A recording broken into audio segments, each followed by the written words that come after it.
Welcome to Lockbox, a podcast providing real estate professionals with action items for success. My name is Jeffrey Brogger, and I'm going to be your host. I'm the founder of two real estate marketing and tech companies, STEEZY.Digital and realnurture.io.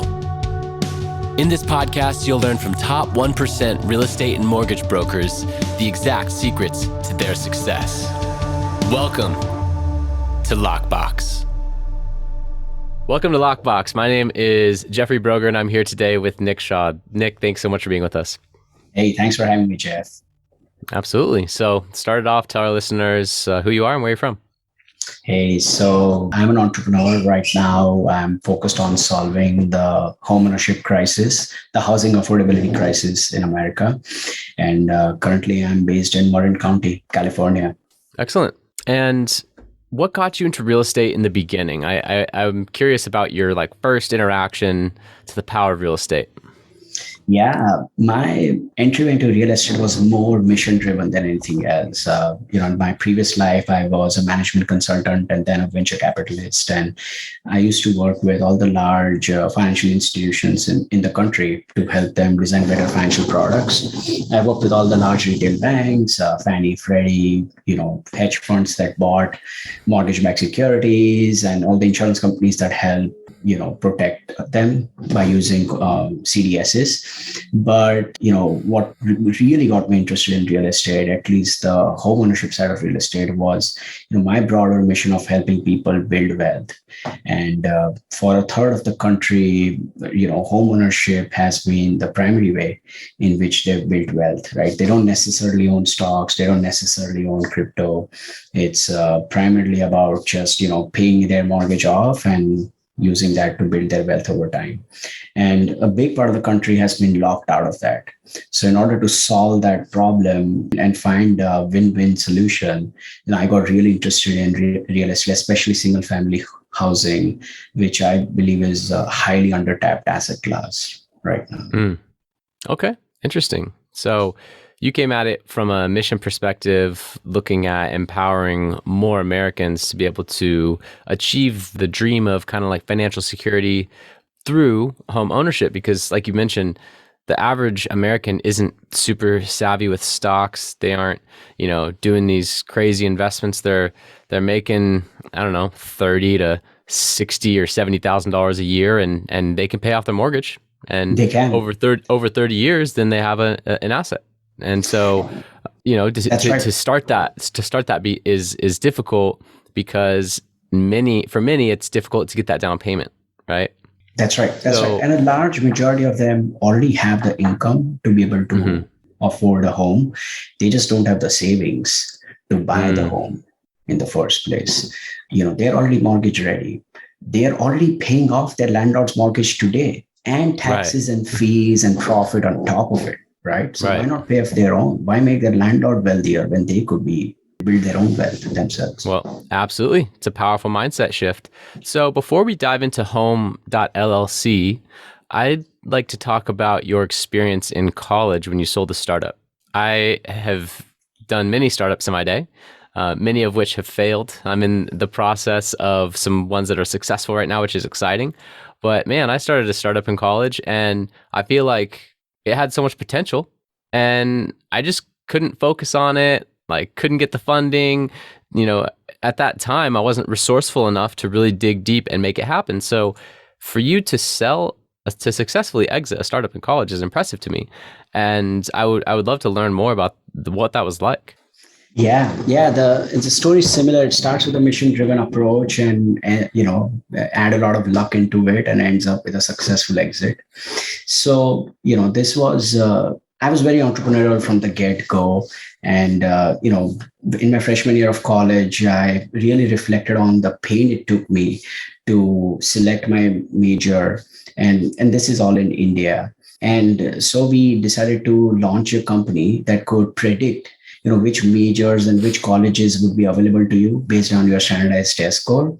Hmm. And that turned into an overnight success. We had like 500,000 people visit. We got covered in all the newspapers, and this is within weeks of launch. Wow. We then started helping people also, find the majors they want to. Within a year, it was pretty successful, and I failed my first class ever. So that prompted me to, rethink, what my long-term priorities were in life, and know that there was only so much I could do from that. So we ended up selling it to, one of the customers we were working with who was very interested in our product. Wow. What a cool product. And obviously super useful because it took off right away. Absolutely. Yeah, I believe the fundamental basis for any long-term sustainable business model is solving a pain point. And if you're not Absolutely. solving a pain point, you're not really creating a long-term sustainable business. You can always generate a buck from, any craze or fad that's out there. But if it's not solving a long, pain point, it's not a long-term sustainable business model. Yep, absolutely. And that's another point that I've learned in my entrepreneurial journey. So when I started this agency, STEEZY.Digital, I came at it with the mission of helping top real estate professionals with their digital lead generation and follow-up. Because that's the biggest pain point. That's what they all complain about. They don't want to do, they struggled with. They don't have the time to set it up. They don't want to learn how to set it up. And they don't have the skills to set up the automation and all of the drip campaigns and have it fire correctly. And when it breaks, how do I fix it? All that is huge pain point for a high I real estate professional that wants to be across the deal table with the client at all times, right? Absolutely. And they would love a personal concierge or like you who can help set everything up and get them effective and close more deals. So that's amazing. Yeah. Precisely. And so that's the recent success of this latest business for me. It was mission driven, just like you mentioned. It solves a problem. So now let's talk about Home.LLC. We talked about how home ownership is so close, and I've even written successful ads that talk about renters. Hey, you're already paying $1,500 or $2,000 a month. Why don't you just start paying your mortgage? That's right. But that problem always is that down payment. So why don't you tell a little bit about how Home LLC solves that problem? Yeah. So Home.LLC provides down payment assistance. So, people like you can reach 20% down and buy your home. You can start paying off your mortgage. All the wealth you build by paying off your mortgage is yours, right? Now, if the home, appreciates in value when you sell it, you can share that profit with us. If it loses value, you can share that loss with us. And if it sells for the same cost, we just get our original investment back and you still keep all the wealth you built by paying off your mortgage, right? So it's a win-win for everyone. And it helps you build wealth. It helps us get long-term exposure into real estate. And it helps us fulfill our mission. So I'm incredibly grateful to be a part of this process and, be a part of helping people build wealth while achieving their American dream. Wow. What a program. And the terms are so fair as well. It's not like you're tacking on a huge interest or like a balloon payment or, hiding anything in there. You're actually almost like co-signing and investing in the property with them. It would kind of be like, if a sage like grandfather or like a rich uncle helped a young married couple get their first place. That's exactly how. Yeah, hey, I'll put the down payment. Yeah, that's exactly how our customers describe us as well, right? So yeah, we'll put the down payment, we'll front you up front so you can achieve your dream, start living your life, and avoid being dependent on your landlord's whims and fancies, right? So yeah. No, that's awesome. I love that. And it seems like also very non-competitive to real estate professionals. That's meaning right. it actually can assist them to close more homes. Would you say that's fair? That's absolutely right. Yeah, we work with a lot of brokers, a lot of loan originators. I bet. Yeah, as you can imagine, we are pretty upstream in the journey of buying a home. Customers tend to contact us first, realize that they can actually easily afford a home based on their current income, based on their current financial health, and they could just stop renting and buy it today. And that's when we reach out to agents to give them leads on, who is going to buy a home pretty soon, as well as loan originators to tell them, how we've already assessed their financial health and they'd be an easy fit into their lending program. So yeah, we do work with a lot of brokers and originators right now, and we are also planning on building a national partnership with a national broker, so we can have a very streamlined, standardized approach as to referring, which broker should help you out buy a home. Right. Yeah. What an amazing concept. The mortgage loan officer who has this new candidate that they already bought their first home. They can't do a 3.5% down again because the FHA won't qualify them. They're on their second home purchase, but they don't have that 10 or 20% ready to go. Would be a lost deal. And then they call Home LLC and that deal can now happen. Like That's right. That's right. Yeah, we that's get a lot of those, and we move very quickly on them to make sure they don't lose out on their home, especially in a hot market like this, right? Where if absolutely. you have a home and have found a home and are pre-qualified, you want someone to help you out very quickly. And proof of funds matters nowadays. I mean, you got to come to the table. Some places won't even let you in to tour the property unless you have a pre-approval letter and proof of funds sent to the listing agent. Absolutely. It's incredibly hard to buy a home with FHA loan these days. Most sellers love all cash offers. Then Of after that, course. they love 20% down offers or Yep. higher. And maybe after that, they love other offers. But FHA takes forever to close. There are so many inspections and Mm-hmm. contingencies in them. Buying a home with a low down payment is not as easy as it sounds. You need 20% down No, to be a serious home buyer. absolutely. No. And I'm experiencing that now with my wife. Luckily, we have the 20% to put down, but it's putting us at the first or second offer considered in all the properties that we put offers in on because like you said, there's so many extra inspections. It's just when a bank is looking at a loan where 96.5% of it is financed, that's a small margin for error. Right. That's right. If the market That's drops right. 10%, they're upside down and they're Yeah. now exposed. So having that 20% is huge. And through Home LLC, you can help the potential home buyer that didn't have that to be able to come to the table with a 20% offer and be considered in the top one, two, or three position. It's That's right. huge. And next year we are also planning to launch an all cash offer program alongside this. Hmm. So it's not just 20% down. First, we'll help you secure the home by putting an all cash offer on your behalf, and then we'll help you buy it back from us at the same price, obviously, but making sure you can then get your paperwork in off order and get financing done. Right now, there is so much incredible data available about real estate nationally, and so many documents available that we really don't need 30 days of inspections and disclosures and analysis to close on a home. So we can accelerate a lot of that through machine learning. Yeah, that makes sense. Huh. So I'm curious if this applies to multifamily as well. Does it apply to 4 unit, like quadplexes, maybe like 5 or 6 units? From an investment standpoint, would I be able to purchase a 6 unit in Huntington Beach and, have you guys put 500 down, I put like 200 down, and then we go in on this deal together? Yeah, yeah. So right now we already support Interesting. duplexes, triplexes, and quadplexes. So anything till 4 unit you can buy with us. In fact, I recommend it, right? So you can live in a unit, rent out the others, be cash flow neutral, and help others as well, right? So we actually recommend it for 5+ units because it falls into commercial territory. We don't have a fully formed program around that yet, but we are planning to launch it pretty soon. The demand on that has been off the charts. As you can imagine, it's a win-win for everyone.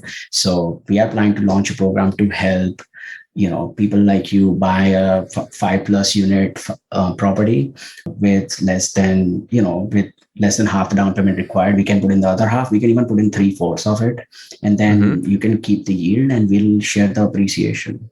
Right. No, it makes sense. It's almost like syndicating a property with a company rather than having to put a group of investors together. and a lot of the smaller deals, unless they're your friend, it doesn't make sense to have to try to get all these investors together for like a 6 unit, you know? That makes more sense if you're doing like a 50 or like a 100 unit. But if you can just easily call up one company and you already know the terms and you find a good deal, boom, like that can help you with that down payment, and you could actually be investing in more deals more rapidly as an investor. Absolutely, absolutely. Plus, I mean, it's not just that. I mentioned machine learning and data before. We have this incredibly rich data of almost all of the properties in the country right now.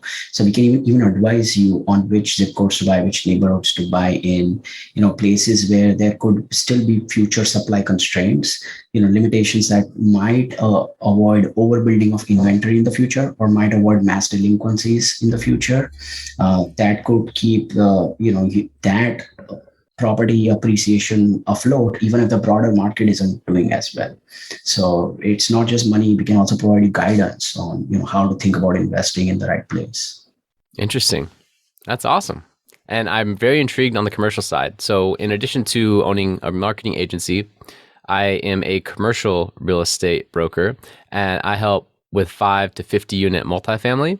So I'm right in that sweet spot of kind of where you're expanding into. And I'm very interested to keep in touch and learn more, either for my own personal investments or for potential investors that I find a deal for. And maybe they're not willing to put 600,000 down, but they would put 200 or 300,000 down, and you'd be a solution to help bridge that gap. Absolutely. And quickly get those deals funded.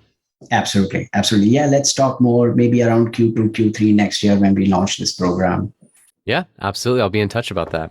So now I would like to talk about, some of your entrepreneurial habits that have created pretty consistent success. I mean, of course, there's ups and downs, but I'm curious, what's the single most important action that you take on a daily basis, which has attributed most to your success?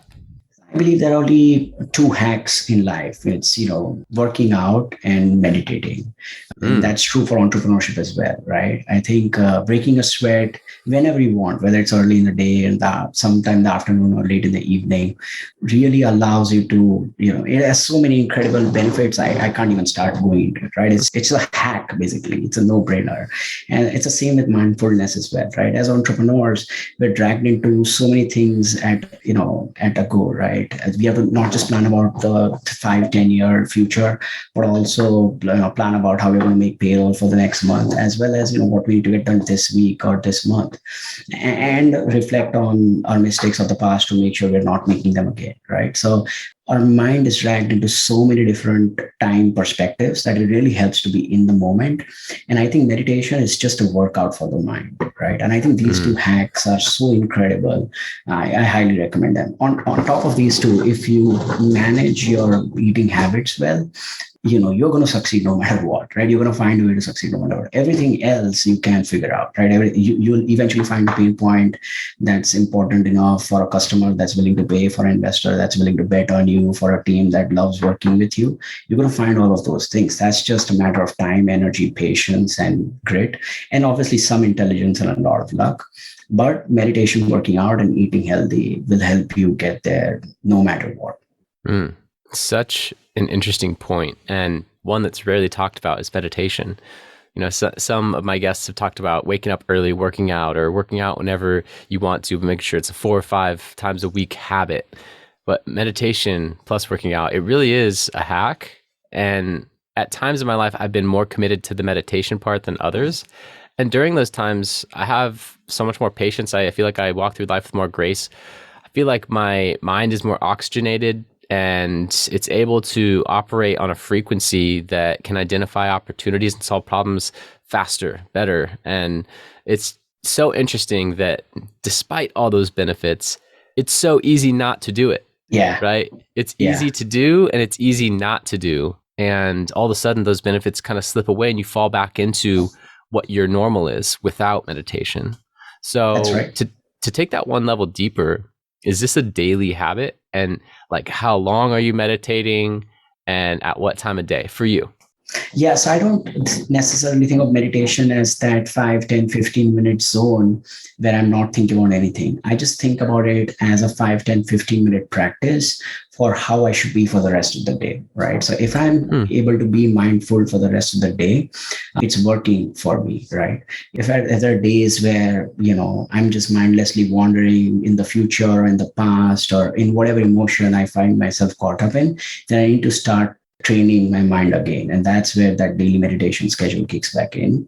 But for me, it's just training your mind to achieve that state of being in the present, right? Because we can constantly think about something else. And, thinking is kind of addictive, right? I mean, you can get lost and either be really happy or really sad or really anxious and be lost in that thought.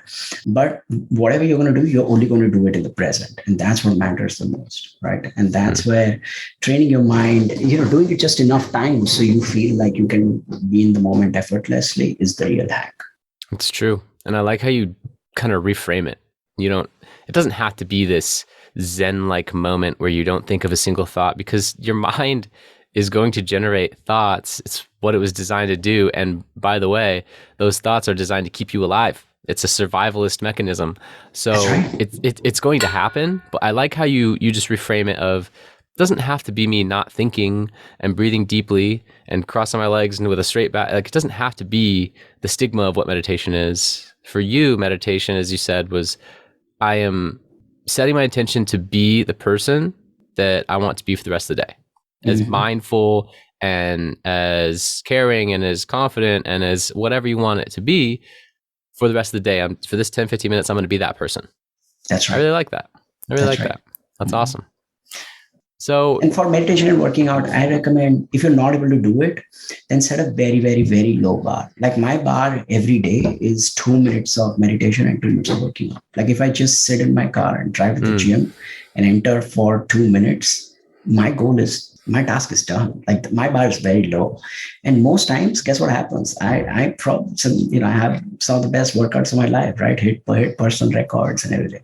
It's the same with meditation.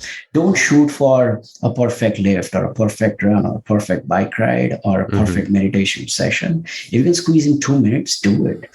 Just today morning, I was running late and I barely had 20 minutes before my next call started. Just put my shoes on, did 15 run, came back. I felt accomplished. And for the rest of the day, I feel great. But tomorrow, it's going to be easier, right? So, Yep, that's another great mindset hack. You don't have to do 100 push-ups if you just get on the ground in the push-up position. Chances are that's enough, and you'll that's do enough. as many as your body can do at that time, and then your blood will be pumping, and you'll be in a different physical state, which will create a different mental game towards okay, what's next. But to break from the lethargy of not moving, it's what is it? One of Newton's philosophies is like an object in motion stays in motion, Yeah. and Until an and external also force or action is applied upon it. Yeah. It's a law right of inertia. Yeah. inertia, and then also an object not in motion, right? Will like try and not stay not in motion, and so to break that inertia and create the momentum, sometimes it just takes that simple decision for the first step, and then boom, now you've begun the journey. So talking about momentum and entrepreneurship, I found that the entrepreneurial roller coaster is one that many entrepreneurs or real estate professionals experience. They get really excited. Maybe it's like a conference or a particular sales meeting with their sales manager. They make a bunch of phone calls, they have a bunch of appointments, and then all of a sudden they're busy with deals. They close the deals, they get the check, but guess what? They stopped doing the things that got them all the deals, and now their income went like this, and then it goes back down to the bottom, right? Hmm. So, talking about momentum and avoiding the entrepreneurial roller coaster, do you have any success habits or tips on how to look at maintaining consistent progress over a long period of time? Yeah, so I've experienced this before as well in my previous career as a management consultant. You walk in to a room as a 20 something year old and you're advising the CEO or a CXO of a Fortune 100 company, right? And such a wild upswing. And then the next week you're stuck at the airport, not doing anything and just trying to question what you're really doing in life. It's just such a wild downswing, right? And I used to be really bad at this, until a mentor explained to me in a very good way, and I've followed it since. It says, life is going to be like a sine wave, right? There are going to be massive ups and downs no matter what you do. That sine wave may be trending upwards, which means overall every year you may be making massive progress, or it may be trending downwards as well, but there will still be ups and downs along the way. What's really critical is projecting a straight line, right? Is tampering that sine wave inside you and projecting that straight line. So people around you who use your energy to decide, how to talk to you and what to talk to you about, don't make decisions based on where you are in your sine wave, right? It doesn't affect the productivity and performance of your team, of your customers, of your investors around you. We are always going to face that sine wave. I mean, we are always going to have higher highs and lower lows in entrepreneurship. Every deal we win seems like the best one yet, and a week after we're chasing them, an even bigger one, right? And sometimes it feels like it all doesn't make sense, but projecting it outwards needs to be completely separate, right? It needs to be that's relatively straight. I don't need to be a poker-faced person all the time, but you just need to thoughtfully decide how much of that high you want to project or how much of the low you want to project out. And the more you can tamper down that sine wave and make it a straighter line and make things around you more productive, more easier, more useful, right? Now, internally, how you deal with it is I'm still working on it, and I don't really have a good solution to it yet. So I'm still trying to understand how I deal with my sine wave internally. Interesting. Great tip where you kind of like aggregate the sine waves line of where it's going, and that's what you project to the world. And then as far as dealing with it internally, one statement that I really like from Darren Hardy that has helped me in this regard is that high achievers are usually very critical of themselves. So they might be the highest achieving person in the room, most income, but because they didn't hit some lofty goal, they're hard on themselves. And so instead of when someone compliments you, you kind of like, oh yeah, I could have done better. You go into the negative. Instead of that, you can say, thank you. I'm not quite where I want to be yet, but I'm getting better every day. I love it. It resonates with something as I read a book on self-compassion lately, and it's exactly that, right? It's just, how to be more compassionate towards ourselves, because we're so extremely critical of ourselves internally, right? So critical, just because we are so ambitious, right? And that ambition is fueling criticism, because we know the more we're critical of ourselves, the more we push ourselves and the more we can achieve. And it's only our goals that set the direction of everything around us, right? What we say, how we do it, how we project it, and how we set timelines and resources onto it activates this whole machinery that makes it possible. So yes, that self-criticism has helped us a lot, but it also hurts a lot mentally, right? And it creates these lower lows that really impact us. So being more compassionate, right? Being accepting, being acknowledging that sometimes we are doing an incredibly good job, right, is helpful. I agree. I think that's a really good tip, Jeff. Thank you, and credit to Darren Hardy. He has some great one-liners and some great mindset tips. So yeah, look him up. Yeah, I'm curious, what are 1 to 3 books that have greatly influenced your life or career? So I would say the first one is Jobs to Be Done. So this was written by Anthony Ulrich, and I think this is the fundamental theory that impacts the broader theory of disruption, of corporate innovation, and of launching products in general, right? In Jobs to Be Done, tackles that very question that I mentioned earlier, right? Like if you cannot do a job for a customer, right? If you are not solving a pain point, you're not really creating a product, right? The product can have all the right technology behind it, all the right hardware, software, or, extremely efficient, analytical insights behind it. But if it's not solving a job, right? If it's not doing a job, if it's not solving a problem, it's not going to be a successful product. I mean, you see a product like Zoom with a very bad website, right? But that does one job really well, which is it does not have any lag in video, which even when Microsoft bought Skype for $8.5 billion was an issue, right? So it did that one job well, and everything else doesn't matter how their website looks, or who their customer rep is, or who their CEO is, or what their internal culture, right? Versus if you see a company like Skype, they've been doing it for lots and lots of years, but they didn't do the one job well, which is easy video during calls, right? Everything else was fine. So that Jobs to be done theory, the book by Anthony Ulrich, it's a very tiny book, but it's massive impact on just broader entrepreneurial passions. Then I think Ben Horowitz's Hard Thing About Hard Things, right? I think it's the ultimate Bible on entrepreneurship. It's the whole title is The Hard Thing About Hard Things. And Ben has this really good way about writing this book where he describes, various scenarios that happened in his own entrepreneurial journey that apply to a lot of entrepreneurs today. And that really influenced me a lot. And I think the last one I would say is anything on stoicism, right? That stoicism is that straight line you project outwards, is how to tamper that sine wave. Being a stoic is not about being emotionless. It's about only thinking about things and focusing on things that you can control, and then ignoring everything else because you just simply cannot control it. And I think that's extremely critical, right?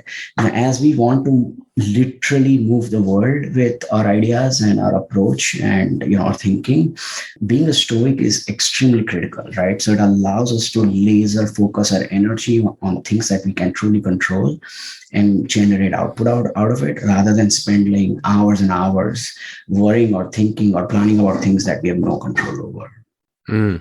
I like that. Both great book suggestions, and I'll have to add those to my reading list. I like the stoicism kind of approach from I mean, there's so many books there. Yeah, Marcus Aurelius is I think one of the original authors behind that. But I believe there have been a lot of books out on it recently, and they all talk about the same approach, which is just focusing on things that you can control.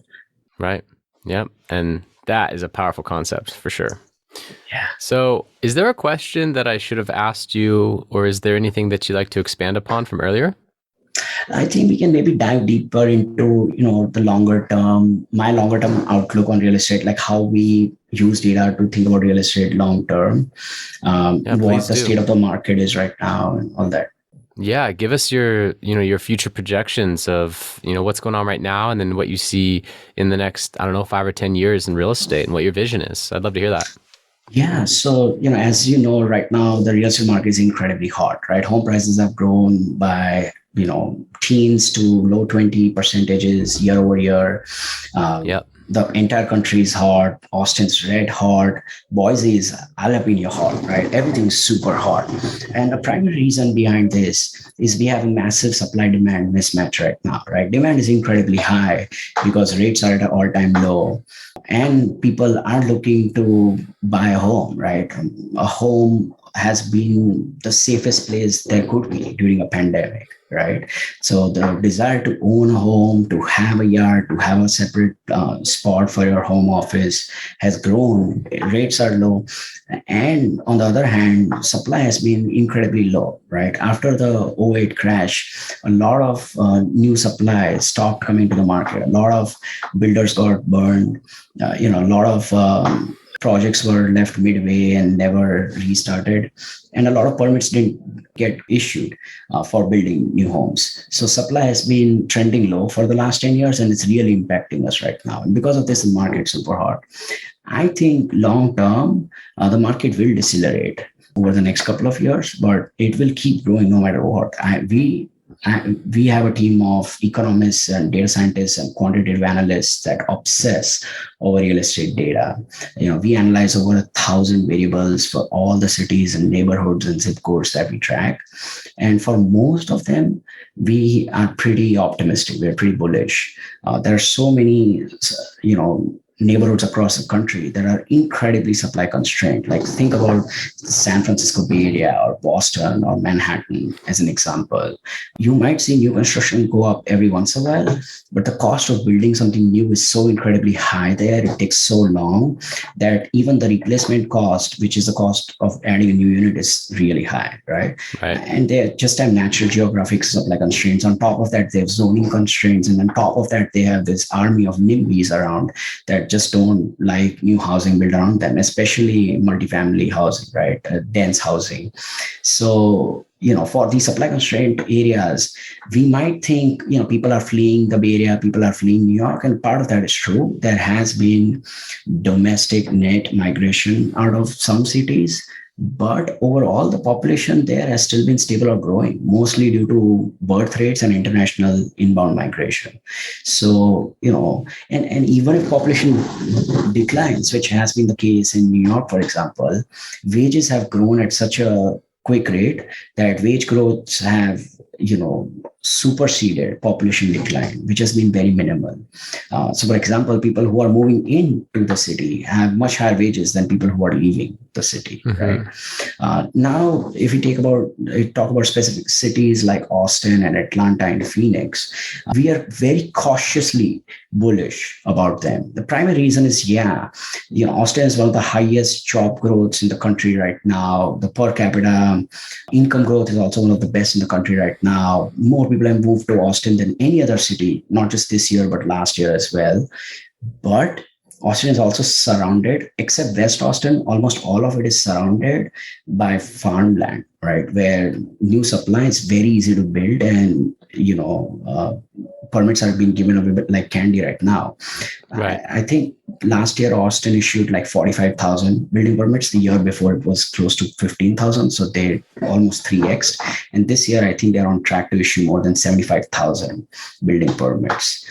And on top of it, the tax regime states that, if your home price increases, your cost of owning the home increases too, right? Unlike California, where there are laws that limit how much your property taxes can increase by. So because of all of these headwinds in markets like Austin, in Phoenix, in Atlanta, where there's so much incredible supply coming to market, we're very cautiously bullish on them. Yeah, home prices will keep growing, but if there's a black swan event, a recession, we think that home prices could crash there harder than the rest of the country because of all this unsold inventory in the market that's coming online right now. Yep, I agree. And what I was going to say in the beginning of your description of the future was, so moral of the story, prices aren't going down anytime soon. But you mentioned the black swan. And that's something that I have talked extensively with my real estate network as well as with my wife about. We're about to buy, and the question is, are we about to buy at the top of the market and then the bottom falls out and we lose 30% equity in a month, and then we're in 2009 again, where you just hold on to it for the next 10 years. Yeah. Because now what are you going to do? Sell it? No. So we're curious about that, but for all of the tailwinds that you mentioned, for lumber costs tripling, for the new inventory that is being built coming out more expensive than the previous houses, there's so many reasons why the housing market will continue to go up that we're not going to hold our life up for a potential catastrophe, which may or may not happen. So you got to move on, you got to make a decision. But great point. I do agree that these emerging markets, these exploding markets, the Boise's, the Austins, they will be hit the hardest if there is a turn. And that's what I always tell investors about California. I'll talk to investors and they're like, oh, cap rates are so compressed. Like, you're looking at a 3 cap in California. And I'm like, well, yeah, I mean, it's not a 12 cap, out of state, or a 15 cap or something like that. But in a downturn, guess what is one of the strongest markets in the entire nation? Southern California. That's right. It has one of the lowest decreases in property value and some of those exploding emerging markets with the really high cap rates get crushed. So That's right. hedge your bets, right? You can have some of those in your portfolio that are in those emerging markets, but you can also have some really high value, because all the deals out here are more expensive. You can have some high value assets out here that are stable and consistent. So Yeah. And I think modeling for the next 10 years, we are also looking at things like hurricane risk, tsunami risk, flood risk, fire risk. But one of the other risks we are looking at is also climate risk. And we are not just looking at flooding. I mean, that is the most common thing that people think about when they think about climate change. It's actually global temperatures rising, which will lead to more wet bulb, more heat, and that will cause more issues. So for example, we use the RCP 4.5 model, which is the intermediate model for climate change. It's not super conservative, it's not super aggressive. And right now, I believe Miami has an average of 9 days above 100 degrees every year. We're projecting that to go up to 100 days above 100 degrees by 2030. wow. Right. That's just the heat increase, right? So Texas and Florida seem really good right now, and they have population increase, no state taxes, good cap rates, all that. But really think about when you're going to sell this property in the next 10 years and 1031 into your next one, is there going to be an incredible amount of heat around, and combined with humidity, that's a pretty terrible condition to live in. Right, that might that might hurt your return down the line. Right, eventually you're buying appreciation. Right, the yield is just a way to survive. Appreciation is what you're really in for. Most family offices that have been in real estate for very long term don't even worry about yield anymore. They just care about appreciation potential and downside. How they can lower the downside risk. Right, and yeah, land is really what appreciates too. That's right. Land is the only thing that appreciates. Yeah, property depreciates constantly. You depreciate the property on your tax returns, right? Right. Land is really what's gaining value. And something that fascinates me is purchasing land outside of booming cities like Austin that are farmland, and then waiting for it to be zoned, subdivided, and then sell it. Buy it wholesale and then sell it piece by piece or to a developer after it's been zoned. Land flipping is very intriguing to me. I don't know too much about it. I have a few people in my network that know a lot more, but primarily their market is Southern California. So I'm curious to meet more people like that in exploding markets like Boise, Austin, you name it, Orlando, Florida. There's so many around the nation that, there's actually a hedge fund in Canada that basically that's their strategy, not to give it away. But I mean, if you don't know what you're doing, you can't exactly replicate what they're doing anyway, so it doesn't really matter. They purchase land outside of cities and hold it for 10 years and then sell it, 10 years later at a huge appreciation after it's been zoned, and they sell it in 200 single family zoned parcels, and it was previously a 2,000 acre piece of land, the raw. So fascinating. Yeah. So smart. I would love to learn from them too. Let me know when you interview them. I'd love to listen to that podcast. Okay. Yeah, cool. So with that, how can listeners contact you? This has been a great episode, and I want to make sure that they know how to get in touch with you. Yeah, if they're interested in getting down payment assistance, they can go to www.home.llc. And if they want to reach out to me to invest in single family housing and get exposure to long-term appreciation, they can send me an email at ceo@home.llc. Awesome. Nik Shah, everyone, CEO of Home.llc, offering down payment assistance and making the dream of home ownership possible for so many additional Americans. Very mission driven. I appreciate being connected with you now and having you in my network. And I think that this podcast will be highly valuable because a lot of my listeners are top real estate brokers, top mortgage professionals, and now they have another option if they're working with a buyer that doesn't have that down payment that can get them the house in today's competitive market. So thank you so much. I appreciate you, and have a fantastic day. Thanks, Jeff. Love being here. Thank you for listening. If you want to accomplish your real estate goals, then I highly suggest downloading my free Ultimate Real Estate Goal Setting Framework. The link is in the description of the show, and it will help you break down your annual income goal into the amount of phone calls, appointments, or open houses you need in order to achieve that goal. Thank you so much, and we'll see you next time.